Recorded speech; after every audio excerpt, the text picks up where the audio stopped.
Let's get a divorce. With a heart full of despair, I sent the final message and then blocked him. I buried our child on the back hill. The tiny urn carried my endless regrets and guilt, yet it couldn't hold my belated love. I knelt before the blank tombstone, bowing my head in grief. There wasn't even time to give it a name. I'm sorry, my child. Mommy couldn't protect you.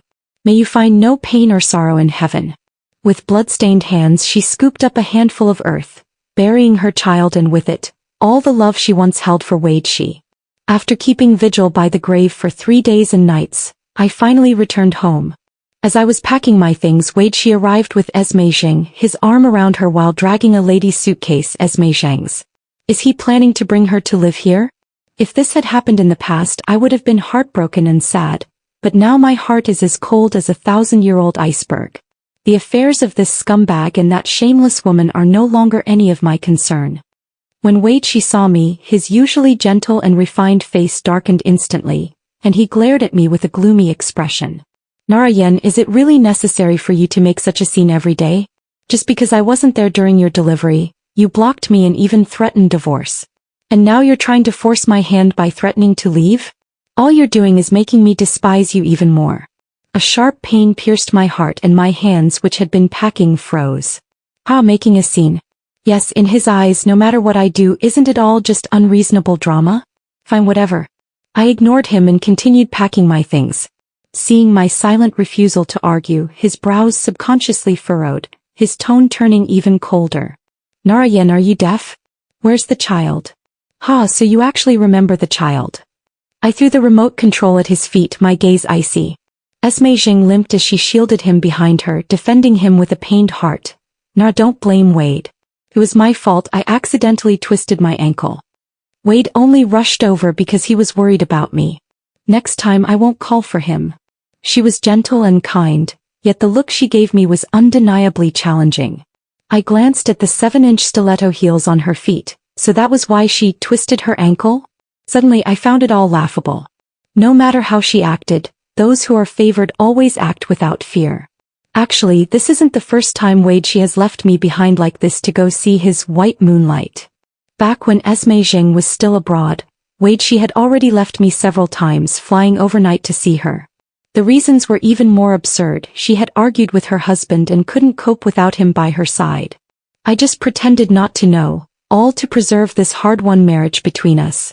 But I never expected that my tolerance would only make him escalate his behavior. After Esme Zhang divorced and returned to China, he ignored me and started coming and going with her. Just like a loving couple. And this time he heartlessly abandoned me while I was hemorrhaging just to accompany Esme Zhang for her prenatal checkup. Our child died in the womb, never even getting the chance to open its eyes and see this world, forever gone. Yet he stayed by another woman's side without leaving for a moment, guarding someone else's child. I was filled with grief and anger, but even more so with despair. Wade, his only shred of conscience, had also been devoured by dogs. As my thoughts returned to the present, I walked coldly toward the stairs. That's your business, it has nothing to do with me. Wade was convinced I was still angry about him abandoning me and snapped. Narayan, are you really that selfish? Your child is a life, but isn't Esme's child one too? If anything happens to the baby in her belly, could you live with yourself? I widened my eyes in shock, unable to believe such words could come from his mouth. That was his child, carrying the bloodline of his family. If I'm supposed to feel guilty about someone else's child, then who will pity my poor innocent child who died? I actually laughed in anger. How biased must one's heart be to be so protective of their own? While others would favor their own, only Wade would do the opposite. My chest felt tight as I pressed on aggressively.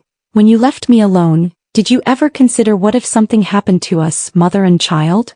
Wade's face darkened like the bottom of a pot as he gripped my wrist, grinding his teeth. Narayan, have you had enough of your tantrum? It's just giving birth. With so many doctors and nurses around, what could possibly go wrong? Besides, I don't understand childbirth. What good would it do to stay with you? Even Esme, who's also pregnant, isn't as fussy as you. I'm being fussy? Compared to Esme Zhang, what does this even count as? Today his head aches. Tomorrow his hand hurts. Who is the one calling him over with each phone call? Even if she sheds one more strand of hair today, she'll feign illness just to have him by her side. After getting pregnant, I had severe morning sickness and often felt dizzy and fell. The doctor said my constitution was weak and I needed to be careful with the pregnancy. Meanwhile, Esme Jing eats and drinks well, strong enough to wrestle a tiger. It was always me who truly needed companionship, yet he turned a blind eye and remained oblivious. He indulged all her affectations, yet saw everything I did as unreasonable. Indeed, the difference between love and its absence is this vast. Let me ask you again, where is the child? All my fury condensed into an icy glint in my eyes, each word piercing his heart. Don't mention the child, you're not worthy. Narayan, that's my child. What right do you have to say I'm not worthy? Wade Shi's face turned livid, his obscure gaze flickering as his nails dug sharply into my wrist. Don't think just because you had a child the whole world owes you something. Playing with fire has its limits. Stay home and take care of the kid properly. Stop making unreasonable scenes and stirring up trouble every day. Tears welled up densely in my eyes, and if I hadn't been biting my lower lip so hard, I might have sobbed aloud. After giving so much love, in the end I only ended up getting burned by playing with fire. How could I have been so blind back then to fall for such a man? Perhaps noticing the tears in my eyes, his expression froze for a moment, his face softening slightly as he spoke condescendingly. As for the child, I'll do my best to help out. If there's any expense needed, just say the word. The flesh and blood of my Shi family must never be shabby. Is this what he considers a concession? In the past, this would have made me happy for days. He's always so busy with work. Getting him to accompany me to a prenatal checkup was a luxury. This time he actually offered to lend a hand and help take care of the child together. But the child is gone, what use is his concession now? Belated charity is cheaper than grass. That hypocritical bastard, whoever wants him can have him. I forcefully shook off his hand. I don't care for it. Now all I want is to divorce him and leave this filthy place that makes me sick to my stomach. Nara, how can you treat Wade like this? He specifically brought me here to live with you so we could take care of the child together. Esme Jing stepped forward to accuse me. In reality, she was flaunting that she was the one Wade she truly cared about, while I was just a burden, urging me to know my place and leave sooner. My heart is like dead ashes with no ripple of emotion on my face. I truly hope this scumbag and that shameless woman stay locked together forever so they can't harm anyone else. Instead, it was Wade Shi who pursed his thin lips, his sharp eyes fixed on me, but apart from cold indifference, not a trace of love for him remained. The once devoted simp suddenly stopped groveling. His slightly furrowed brows deepened, his expression shifting several times, and for the first time ever he actually deigned to explain himself to me. You've always wanted me to help take care of the kids, right? I'll bring Esme over to stay so there'll be one more person to help out. That's probably the funniest excuse I've ever heard. I actually thought he'd had a change of heart and finally realized his wife and children were more important. It was just an excuse to bring his beloved white moonlight to live with him. Great, what a thorough scumbag. With a cold laugh, I really didn't want to deal with them anymore and headed upstairs. Narayan, what kind of attitude is this? Stop right there, are you deaf? His suppressed, violent roar came from behind. This was the first time in 3 years of marriage that I had defied him. A dog that's been obedient all its life suddenly bares its teeth at him one day, and he panics, resorting to harsher measures to suppress it. But he doesn't realize a dog obeys out of loyalty, while a person obeys out of love. Love is gone, why should I obey? I went back to my room to pack my things and the sound of objects clattering came from outside. It must have been Wade Shi helping Esme Jing arrange the guest room. Logically, Esme Jing should have stayed in the guest room on the first floor, but given her special status she flaunts her privilege with love. Anyway, we're getting divorced so it's none of my concern. Footsteps approached from behind, accompanied by the faint scent of cologne. It was Wade Shi. Without looking up, my eyes caught sight of a toy packaging box. To my surprise, it was the limited edition Transformers model I had been longing for, worth hundreds of thousands. I looked up at him in shock. His eyes were dark, and though his expression wasn't exactly gentle, it at least wasn't cold. A gift for the child. He shoved the toy into my arms and snorted, "Where's the kid? I didn't see him in the nursery just now." If the child were still here, I would surely be overjoyed for a long time, believing he truly loved the child. But now, holding it in my hands, it feels unbearably heavy, so much so that it's suffocating me. What's the use of expensive toys when the child is gone? Can it bring the child back to life? Save your fake sympathy, I won't tell you. I clenched the toy box tightly, my fingertips turning white from the pressure. Wade's jaw tightened, his features darkening with anger. After searching the room fruitlessly, his imposing aura grew even more intense. Don't think I can't do anything about you. Don't come crying to me later. He threw down these words and, right in front of me, made a call to his assistant. Immediately, right now, find out where the child is. I want results in 10 minutes. Suddenly, the sound of things being smashed came from outside the room. It didn't seem to be coming from the guest room but rather from the nursery. The second floor originally had a master bedroom, a study and 2 guest rooms. After I became pregnant, Wade and I discussed it and decided to convert one of the guest rooms into a nursery. Every item inside was meticulously prepared by me, each stitch and thread representing my love for the child. Originally, I had intended to create a warm and happy environment for the child after birth, but I never expected to receive such tragic news instead. My face turned pale, and I rushed over in such a hurry that I even forgot to put down the toy box I was holding. The once tidy and clean room was now in complete disarray. Toys, early education supplies and baby clothes were scattered all over the floor, many of them broken. Even the lucky belly band I had knitted for my child with my own hands was cut in half and thrown into the trash. And Esme Zheng was stepping on the Ultraman toy I had prepared for my child, stomping on it over and over until it was crushed to pieces. Esme Zheng, what are you doing? My pupils contracted sharply as I rushed forward in rage, pushed her away, and then my legs gave way, sending me kneeling to the ground. With trembling hands, I picked up the shattered remains of the Ultraman figure, unable to hold back the tears that streamed down my face. Esme Zheng stood over me holding a teddy bear plushie and said condescendingly, "The doctor said I'm having a girl. Girls don't like Ultraman. It's better to replace it with a plushie." Pointing at the door, I roared furiously, "This is my child's room. Get out." "Used to be but not anymore. I like this room, so Wade let me stay here." She sneered, pointing around, touching each toy one by one. These and these, they're all eyesores. They have to go." My mind buzzed. I didn't catch anything else, only the phrase, "Wade let me stay here," echoing over and over, like sharp thorns piercing the tip of my heart. Even the child's room. Her gaze fell on the toy box in my hand, and she froze for a moment before letting out a disdainful laugh. "Isn't that the Transformers model Wade gave me? My daughter never liked that kind of thing. I didn't expect him to pass it on to you. Well, it is worth hundreds of thousands, would be a waste to just throw it away." It felt as if my face had been ripped off and stomped underfoot, humiliation, shame and fury. So it was all a lie. His love for the child was nothing but a discarded handout from someone else. Enough. I angrily slammed the toy box onto the ground. "Ha ha." Esme Zheng's triumphant smile twisted before my eyes as she stomped the sharp heel of her high heels repeatedly on a remote-controlled toy car, the gift I had prepared for my child. "Narayan, I will definitely take Wade back from you. It was clearly you who disliked him and left him behind to go abroad. I don't care. Now that I'm back, you should return everything to me." She stomped down hard, shattering the toy car into pieces. But the force was too strong, her high-heeled shoe slipped and she lost her balance. She fell forward, her stomach hitting the corner of the table. Ah. After getting pregnant, I installed corner guards on all the tables at home for safety. Esme Zheng was unharmed, but when she caught sight of Wade entering out of the corner of her eye, she immediately plopped onto the floor, clutching her stomach and sobbing pitifully. "Nara, I really didn't mean to break the toy car. If you're angry, you can hit me or scold me, I'll accept it. I know you don't welcome me, so I'll just leave.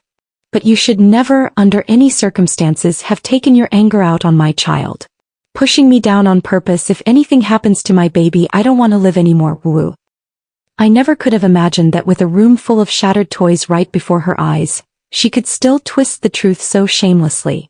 Anyone could see how false her words were, but I underestimated Wade's favoritism. His slender fingers gripped my chin, his eyes burning red.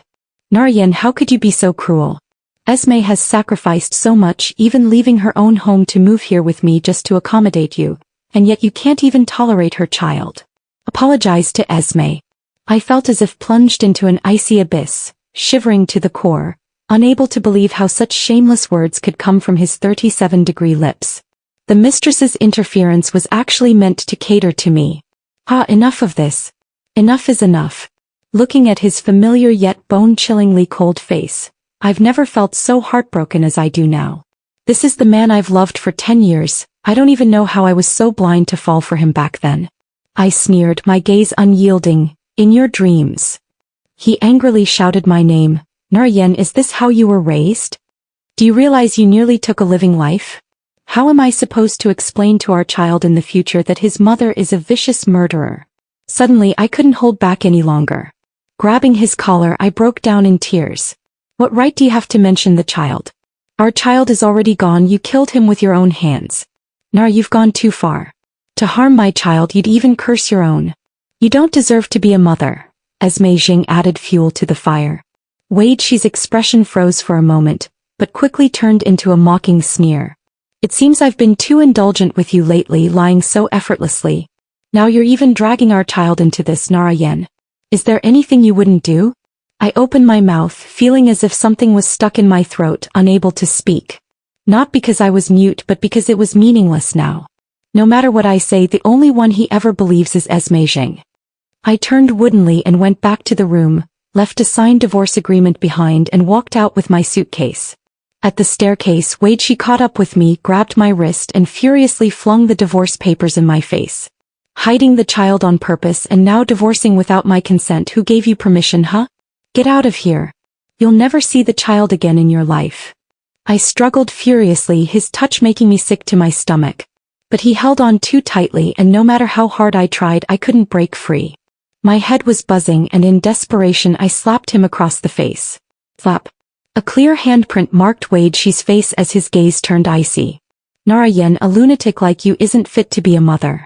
You'll only corrupt the child sooner or later. Once I find him, don't even dream of seeing him again. He gritted his teeth in a threatening manner, thinking I would cry and beg for mercy. But the cold indifference on my face only drove him into a frenzy. The assistant's call came at that very moment. A triumphant smirk curled his lips as he sneered, perfect. It seems the assistant has found the child. The speakerphone was turned on and the assistant's hesitant voice came through. Mr. Shi, the child was stillborn on the day of delivery, and Madam suffered severe hemorrhaging, she nearly lost her life. The phone slipped from his hand, thudding to the ground by his feet. The call was cut off and the dial tone became the last sound in the world. I watched as the smile on Wei Chi's face slowly froze, shifting from shock to disbelief, then to terror, regret, sorrow and agony, each emotion unfolding in sequence, as if compressing a lifetime of joys and sorrows into an instant. Turns out, even without relying on masks, a person's face can change expressions with such astonishing speed. He stood there, his face as pale as a soulless statue. I couldn't even discern his current emotions. Was it regret? But would you truly feel regret? Thud. Wei Chi's legs gave way and he knelt straight before me, his eyes bloodshot and brimming with tears. Sorry, I'm sorry.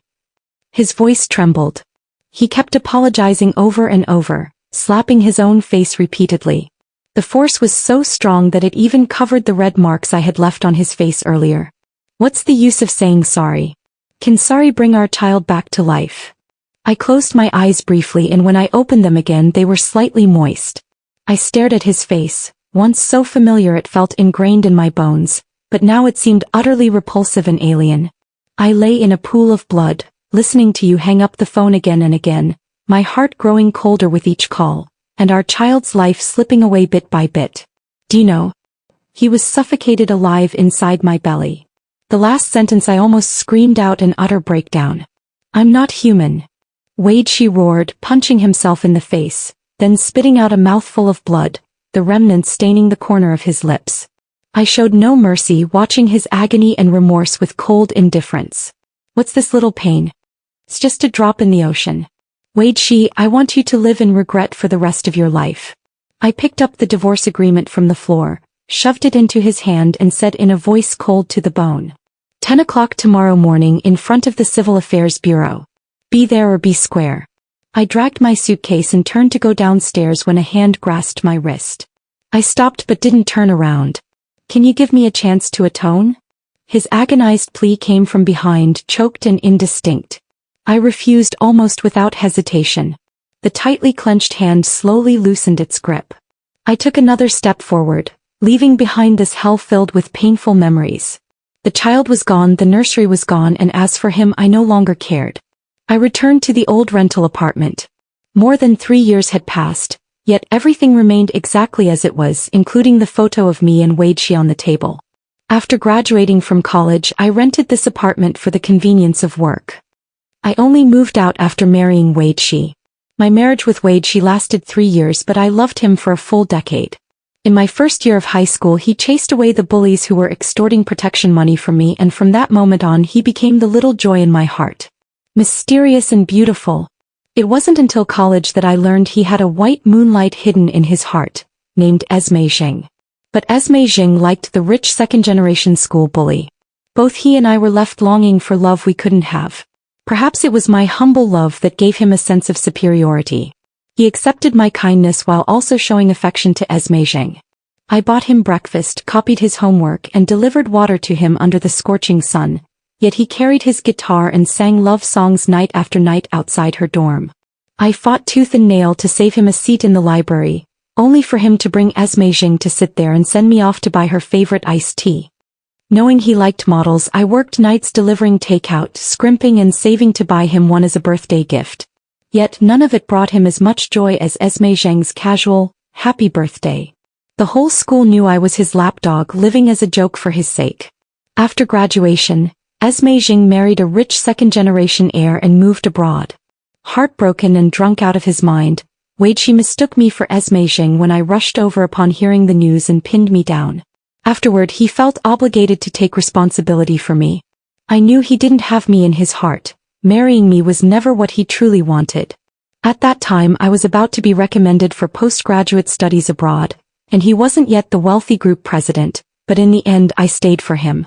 Because I loved him enough to give up everything. I was wrong. 10 years of feelings all wasted on a dog. I picked up the scissors, cut the photo in half, and used a lighter to burn that familiar face to ashes. It's over, this humiliating one-sided affection. After a sleepless night, I still got up early the next day. First, I cleaned the rented room, then put on a pretty dress from before and applied light makeup. An ending means a new beginning. From today onward, I, Nara Yen, will no longer be someone who only knows how to love others humbly. Bring your ID card and household registration booklet. I took a taxi to the Civil Affairs Bureau. Wade Shi had already arrived. Normally fastidious about cleanliness, he was now sitting on the steps at the entrance, disregarding his usual demeanor, hugging his knees with his face buried between his legs. His 188 centimeters frame was curled up into a ball. The faint sunlight fell on his hair, making the silver strands shimmer, as if he had turned gray overnight. Esme Jing stood nearby, beaming with joy. That's true. Once Wade Shi and I get divorced, she can immediately register their marriage. All lovers are destined to be together, shouldn't he be happy about it? Why pretend to be sorrowful here? How hypocritical. Hearing Esme Jing call my name, Wade Shi instantly looked up. Our eyes met and I froze in shock. He looked as if he had aged 10 years overnight, with sunken eyes, a dull gaze and a face covered in stubble. Only when he saw me did a glimmer of light appear in his eyes. Nara. He rushed forward but froze mid-motion, his hand hovering in the air before stiffly withdrawing. Without looking at him, I walked straight into the Civil Affairs Bureau. He stood there for a long moment before slowly following me inside. When submitting the documents, he hesitated the whole time. Anyone could see he didn't want a divorce. But I was firm in my stance. When it came time to sign, he actually knelt before me in front of so many people, his sunken eyes brimming with tears. Nara, I know I've wronged you and our child, but please give me one more chance, okay? Let me make up for the past, please. I'm begging you. The room fell silent. Everyone was looking at him, pointing and whispering. He who cared so much about status and face, now seemed to have cast it all aside. But so what? I will never forget that time in the middle of the night at the airport when I knelt before him, begging him desperately not to go abroad to find Esme Jing.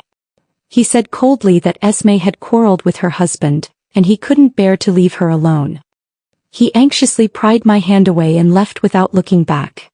That same night, I fainted and was found to be pregnant. Through the long, endless night, I lay on the cold bed, suffering in the midst of joy. Wade, what are you doing? Get up quickly. Esme Jing flusteredly tried to help Wade Shi up, but he pushed her away.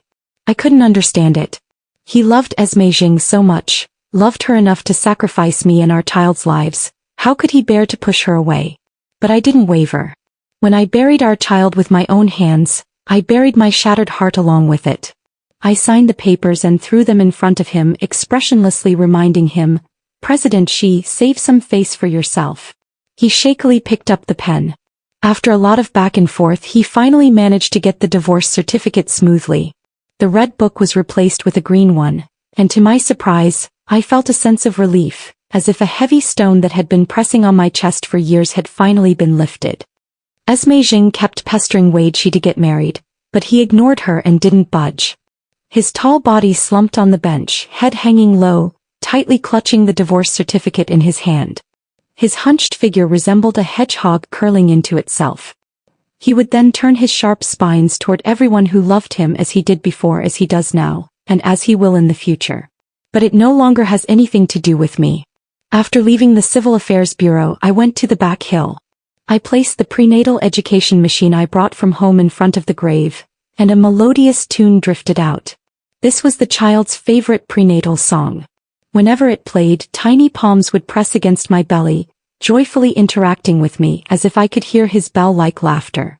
As I thought about it, the corners of my mouth lifted, but tears blurred my vision. I didn't tell my child about the divorce. He shouldn't have to bear the burden of my joys and sorrows. I only wish for him to live healthily and happily in another carefree world. Staring at the blank tombstone, I finally bit my finger and, dipping it in blood, wrote 5 words. Son of Narayan. Returning to the rental apartment, I threw away everything related to Wade Xi, bought new items and started a new life. Back then, in order to marry Wade Xi, I gave up the opportunity to study abroad for graduate school with a recommendation. After marriage, at his request, I became a full-time homemaker, which ultimately led to me losing touch with society. I sent out several job applications, but they all went unanswered like stones sinking into the sea. Even when I got interviews, I was instantly rejected for lack of experience. But I didn't lose heart. In the end, I actually managed to land a job at a large company. Though it was just an ordinary position, I believe all the effort and hard work will eventually pay off. My colleagues at the company are very easy to get along with. On my first day at work, they even threw a welcome party for me. This made me feel both flattered and overwhelmed, so I let go of all past grievances and devoted myself wholeheartedly to my work. To get up to speed faster, I took the initiative to work overtime, leaving early and returning late every day. Though busy, my days felt fulfilling. Compared to the oppressive idleness I experienced at home before, my current life feels more meaningful and valuable. The days passed one by one. I never saw Wade Xi and Esme Jing again, nor did I actively seek any news about them.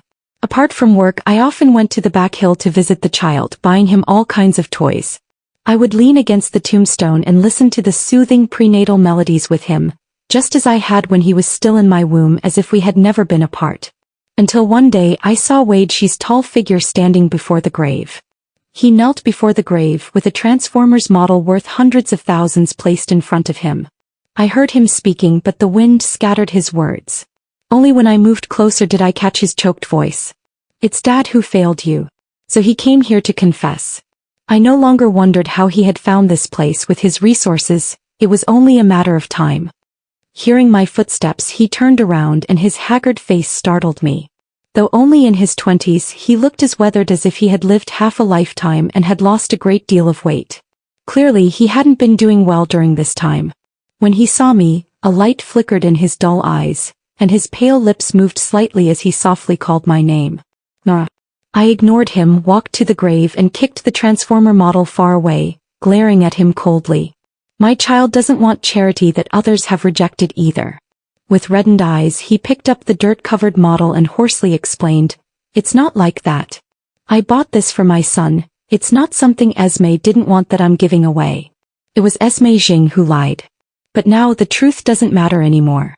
It doesn't matter anymore, it's all over, Wade Xi. Move forward." He suddenly knelt down again, deeply repenting to me as if only this could ease his conscience. When he held my hand, I saw the scars on his wrist, some deep, some shallow, crisscrossing like a tangled web. I knew they were marks left by the blade, one cut after another. I froze for a moment. A man once so proud and self-assured had now been reduced to utter humility. Through my tear-blurred vision, I seemed to catch a glimpse of my former self. Fate is always so unpredictable. Once I loved him to the bone while he treated me like dirt. Now that I've moved on, he's the one who's fallen deep. Had I known it would come to this, why did it have to begin at all? Boom. Thunder roared in the distance and the rain poured down, soaking me to the skin in an instant. Raindrops fell into his eyes, mingling with the tears at their corners before rolling down. I resolutely withdrew my hand and turned my back to him. Wade, it's no use. I won't forgive you, and please don't disturb me and the child again in the future. A flash of lightning streaked across the sky, illuminating his pale, anguished face. I walk away step by step. Before the grave, that tall figure knelt for a long, long time, as if melting into the passage of time. Recently, I've been rushing to complete a project, working overtime almost every night until 10. I've been afraid of the dark since childhood, so even when sleeping I always leave a light on. But according to company policy, lights must be turned off when people leave. Ever since I started working overtime, someone I don't know who always leaves one light on in the lobby, making me feel less afraid. After packing up, I turn off the lights and leave work, always catching a glimpse of the office on the 32nd floor still lit up. I've heard it's the CEO's office, but at my level I have no chance of meeting him. I couldn't help but sigh. Even the CEO works overtime every day, so how could a small employee like me not strive harder? The rental apartment isn't far from the company, and I walk to and from work every day. However, there's a stretch of road along the way that's sparsely populated and lacks streetlights. But I can't remember on which day of my overtime shifts that streetlights suddenly appeared, illuminating my path home. Day by day things are getting better. Work is going smoothly because I secured a very important project and was promoted to team leader. My colleagues egged me on to treat them to drinks, and we drank late into the night. I got so drunk that I didn't even know what time we called it a night. I turned down my colleague's offer to see me home and staggered back alone. In that alley, a man blocked my path holding a knife. The shock sobered me up. I threw my bag at him, but he wanted more than just my money. I desperately ran outside, but no matter how hard I tried, I couldn't outrun him. The knife in his hand stabbed toward my back. At the same time, a dark figure lunged at me. The sound of the knife tearing through flesh was heard, yet I felt no pain at all because the blade didn't pierce my body. It was Wade She's. At work, I was absent-minded, even misspelling the name of our business partner without realizing it until my manager pointed it out. She patted me on the shoulder and said, "I heard the CEO was injured and hospitalized. The department managers are organizing a visit to see him. Do you want to go along and take a look? Speaking of which, you've been here for so long and still haven't met the CEO, right?" My heart tightened instantly. Just last night Wade She was injured saving me, and now today the CEO is also injured. Isn't this too much of a coincidence? Wade She only rose to prominence in the past 2 years, and since he never talks to me about his business affairs, I'm not entirely clear about his specific ventures. To verify the answer, I agreed. After enduring until the end of the workday, the managers bought flowers and fruits, and the manager drove me. Upon entering the ward, I ended up at the back. Through the figures of the managers, I saw Wade She lying on the hospital bed. In that instant, I understood everything. The lights left on in the lobby, the lights in the 32nd floor CEO's office, and the newly installed streetlights, all were lit by him for me. So he still remembers I'm afraid of the dark. But who was that man who smashed the nightlight and called me overly sensitive? That night, amid thunder and lightning, he left me alone to go see Esme Sheng. I hid under the pitch-black covers with only that night light to keep me company. Later he came back in anger and smashed the nightlight. For a long time after that, I wasn't afraid of the dark anymore, but I was afraid of him. I didn't follow him inside. Instead, I returned to the rented room, tossing and turning all night. In the end, I made up my mind to resign. I probably also knew that the order for me to go to work at the company was issued by him. Now that I think about it, the colleagues' enthusiasm, the welcome party, and the team leader position that came so easily, it all makes sense now. Turns out, no matter how hard I worked, in others' eyes, I was still just someone who got in through the back door. Everyone knew except for me. I didn't even eat breakfast before coming to the company. I wrote my resignation letter and handed it to the HR manager. The HR manager didn't dare accept it and hurriedly went to make a phone call. I knew who he was calling. But I didn't care about that. I left the resignation letter and went back to pack my things. As I walked out of the company gate carrying a box, I immediately spotted Wade. She standing in the sunlight, panting heavily. He had bandages wrapped around his chest and was still wearing a hospital gown. He must have rushed here from the hospital, ignoring his injuries after answering the phone. Nara, don't leave. You earned this job through your own hard work and everyone has seen your efforts. If you're concerned that the company is mine, I can sell it to someone else. He probably saw me last night, but I never expected he would go this far for me. If only he had treated me a little better back then, things wouldn't have come to this. But it's all too late now. I turned him down and faced the endless sky. Gold will always shine. I want to find a better world. A world without him. Why? His hoarse, indistinct voice sounded behind me. I didn't ponder it, nor did I turn back, stepping away instead. Nara. The call was shattered into fragments, fading into the distance. I went to the back hill. Due to continuous overtime work recently, I hadn't visited the child in a long time. From a distance, there was a rectangular dark shadow beside the child's grave. As I got closer, I realized it was actually a small hut. It must have been built recently. Everything still looked brand new. I'm really curious about who built this and why it was constructed here. With these questions in mind, I pushed open the door of the house.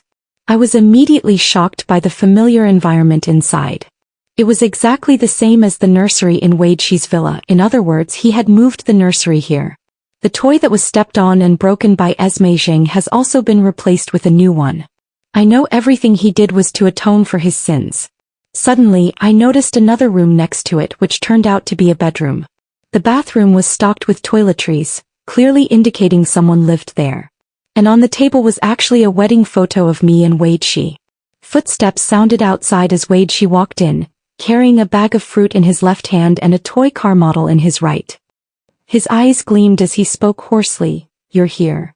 He tore open the toy box, placed the model on the toy shelf, then turned to look at me with a faint smile.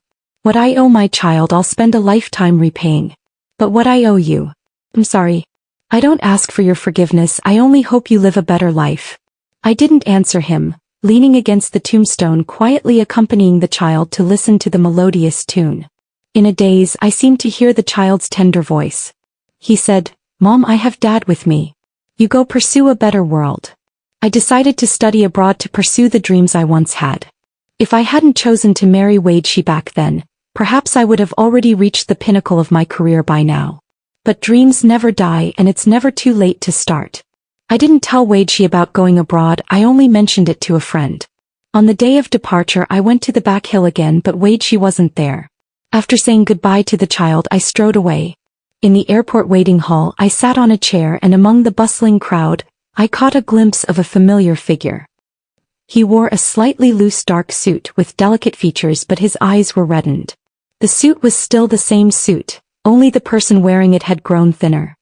He stood there quietly, hands in his trouser pockets like a statue. Silently, until glistening tears rolled from his eyes. The announcement for boarding echoed in my ears as I stood up, picked up my luggage and walked away without looking back. A sudden commotion erupted in the hall, but I didn't turn around, so I didn't see Wade Shi blocking Esme Zhang. And the knife in Esme Zhang's hand plunged into his chest. 3 years later, I returned as the director of a multinational corporation. For the past 3 years, I've blocked all news related to Wade Shi, devoting myself wholeheartedly to my work. 3 years have changed many things. The world is different now, and so are the people. I declined the airport pickup arranged by the company and came alone to my son's grave. Only this time there was an additional grave beside it. The name Wade Shi is engraved on the tombstone. Did he go to confess to the child? I turned on the prenatal music player, leaned against the child's tombstone, listened to the melodious tunes, and searched on my phone for what had happened over the past 3 years. It turned out that on that day he shielded me from Esme Zhang, who was charging at me with a knife. In the struggle, the knife pierced his heart. He died, and Esme Zhang was also arrested. His last words were to be buried next to the child. Because he wanted to wait with the child, waiting for that person to return. But he didn't know that person either, coming back?